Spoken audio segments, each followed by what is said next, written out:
Les territoires en Île-de-France cherchent à diffuser une énergie de plus en plus vertueuse. Pour les communes de Champs et de Noisiel, on a une chance extraordinaire.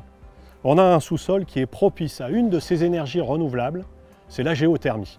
Dans le cadre de Géomarne, nous avons foré à 1900 mètres sous terre pour pouvoir atteindre une nappe qui permet d'avoir une eau à 70 degrés. Nous récupérons ensuite les calories de cette eau à travers un réseau de canalisation posé sous la voirie des deux communes.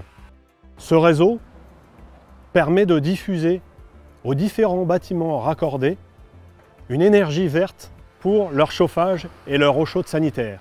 L'eau est ensuite réinjectée un peu plus loin dans la nappe, dans le sous-sol. Ce sont des bâtiments de logement en majorité qui seront desservis par notre réseau, mais aussi des bâtiments publics et des bâtiments tertiaires.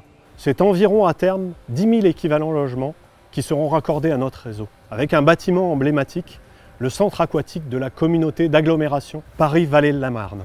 Afin de maximiser la quantité de géothermie prélevée dans le sous-sol, Engie Solutions a choisi une nouvelle technologie, celle de la pompe à chaleur, qui permet d'optimiser le taux de couverture pour ce réseau à 82%.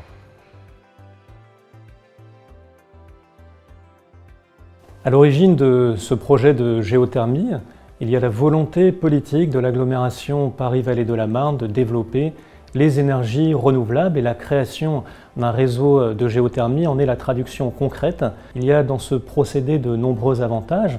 Ça nous permettra d'abord d'éviter l'émission de CO2 de l'équivalent de 17 000 véhicules par an. C'est une énergie locale puisque la matière première se trouve sous nos pieds, la production est également locale.